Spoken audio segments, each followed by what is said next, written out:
Hello everyone and welcome back to our podcast where we speak about importance of our thoughts and feelings and all which is connected to our inner world.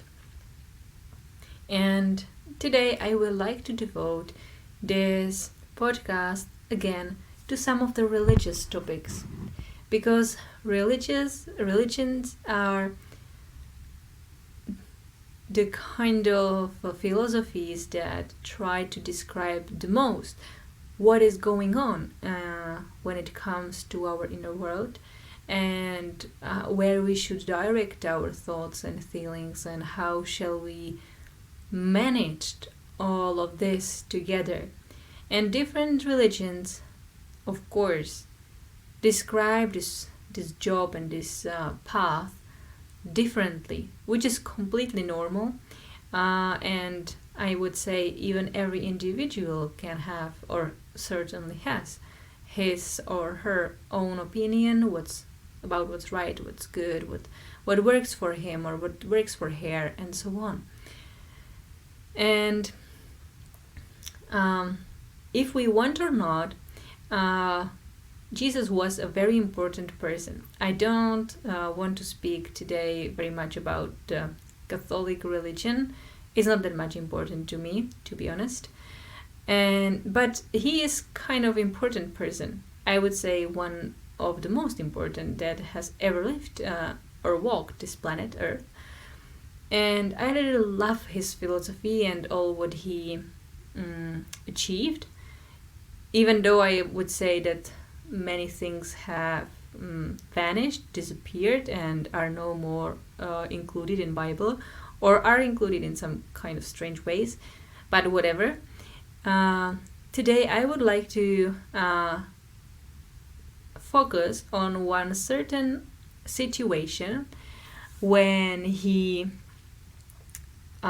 called, I think it was Lazarus, I guess, and the doesn't matter, but he called a person who was called that he is dead already, and he called the person and he somehow, let's say, woke up to life back again. And this is, I think, something which only a few individuals were able to do, and that's why it is so incredible and so, I think, important. Because it's not a job on a daily basis that we meet someone and he can or she can say that, yeah, I just, woke up one dead man and he's now living and happily living again back into life. Usually when someone is dead, we go to say our goodbyes to funeral and that's it, it's over. But some people, and I don't want to say starting with Jesus, but I'm pretty sure it has happened before. But he is very famous for this, and it was really incredible also what he did with his own body. So let's stick to this his story. And so let's say it's not very common that you know someone personally who is able to help another person get out of death, right? And it was not like a surgeon with a specific tools. It was just using his own words. And this is even more incredible. And I would say, why not to learn it? Yes, courage is courage, but I don't know how to do it right now. But I think that we as people and humans, we should be more interested about how he did that. It's not about religion. It's about, how that guy was able to just call someone out of death, and he was successful. I can do it also, but I would probably not be that successful. So how he did it, how he succeeded to overcome someone else's death and, bring him back to life.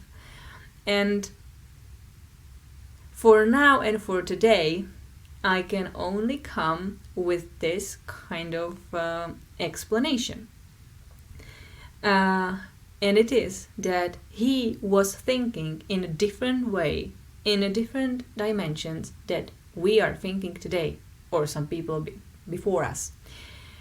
What I mean is that we think that when someone is dead, it's just over. The body is dead, the soul somewhere else, let's say, and so on.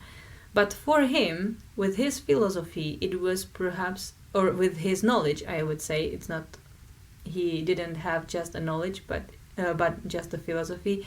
He certainly had the knowledge that he proved already, so he could be sure that what he's doing is just, is going to be successful. That's incredible. So he knew very well that he is going to live back again, that person. It's just a question of an opinion. And even though all the people around him who were sharing the same opinion, like it's not possible to, put him back to life, he knew something, and he was thinking something else that all the rest of the crowd. And this was, I don't want to say that this exactly, but probably my opinion is that he was thinking that he has more power than we. Like, he knew about his power and the dimensions of his power much more than we know about our own power. And he stressed it many times that we are same, that he is not different, that we are similar. He, like any other man or woman, so he just knew something more about how powerful he is. But we don't know this very much. Even today, after 2,000 years, we know so very little about our own powerful possibilities that we own and that we share, but we don't use, which is kind of strange and silly. But he knew about this secrets, let's say, and so he was able to use them because he was sure that this is working, And at the first place, he had a different opinion. When he saw a man, let's say a dead man, he knew that, yes, this is a body, the soul is here or there, but I can connect the soul with the body back again. It's because I wish it, and I know that one person's wish cannot not be, if it is a soul's wish, it cannot be in contrary or in fight with someone else's wish. It's just one big universe.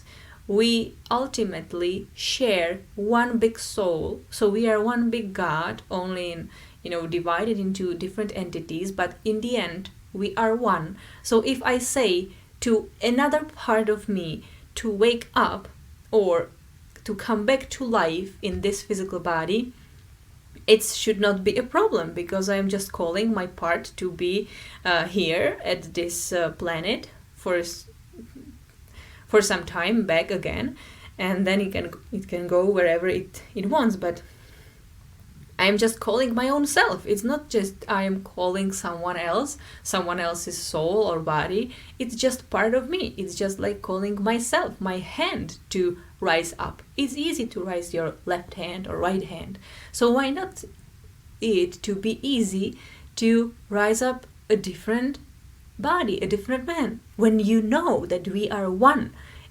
It's just different body, but the soul, the real life which brings all into life, is just oneness altogether.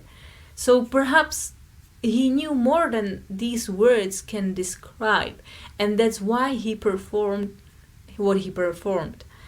And another strange thing which is here is the statement that he said, be calm to Martha. He said, it's okay. He is just sleeping.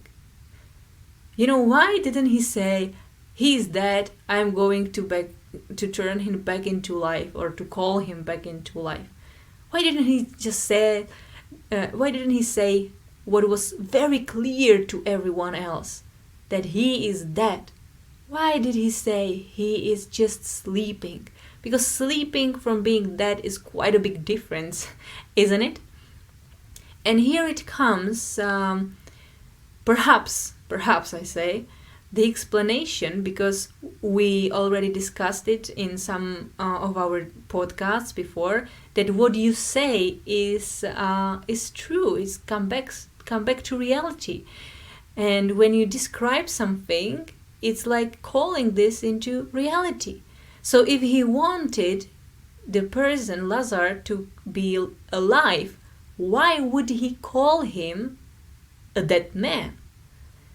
It would just didn't make sense, right? If I want something to be good, why I would ever think or speak about it as it is bad? I think I want to make it good. So he avoided, attentively, he avoided the word that he is dead. And instead of it, he used the word sleeping. Because when you are sleeping, you can get up, wake up again. It's easy, you do it every morning, it's automatic process. But when you say that this is dead, it's like in our minds, it flashes a picture of something which is ultimately done, finished, exit, no longer continue. So he avoided this because he knew how strong his words are. You see, we do not understand how much our words, how powerful our words are, how much strong these words that we say and, put around ourselves all day long. We speak and speak and speak and speak, and we don't think about the power of our words. So he knew about the power a word can have, and his word certainly had that power because he knew about it. When you don't know, you use it, as without power, as we do it today. So you don't really produce a lot just by speaking. You have to go and do it manually and, really work hard. The words are just not enough for you to create something. But for him, just using a single simple word was completely enough to achieve his goal. He didn't need tools, he didn't need to work, to fight, do whatever. He just said a word. And because he knew how strong and powerful these words are, he avoided to say that he is dead. Instead of that, he said, the guy is sleeping. It's okay. He's going to wake up.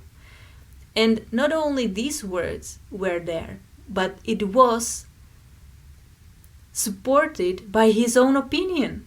He believed into what he said. He knew that it's just question of time, question of when he will call him, when it all happens, that it's going to happen. It's completely fine. It's 100% sure.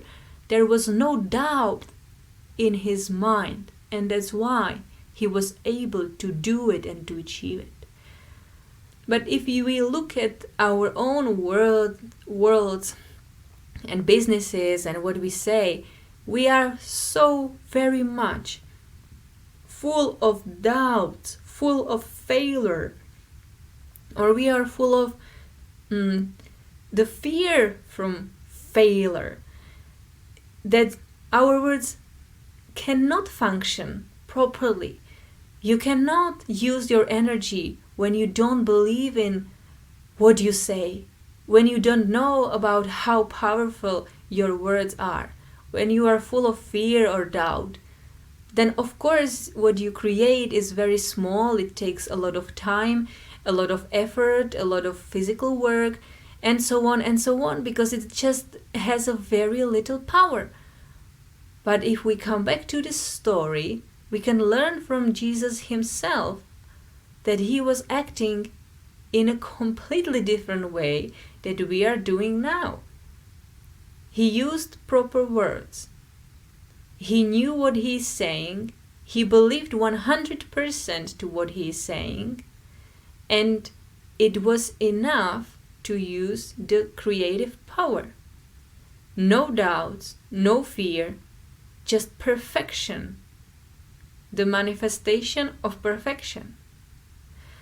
So coming back to our own individual and personal stories, we can say that if we stick with the present moment and express and explain and just speak the truth, the perfection, no doubt coming and going through our minds, no fear, only the 100% clear attention to perfection, then we should slowly start to rediscover our own strength, inner strength and power.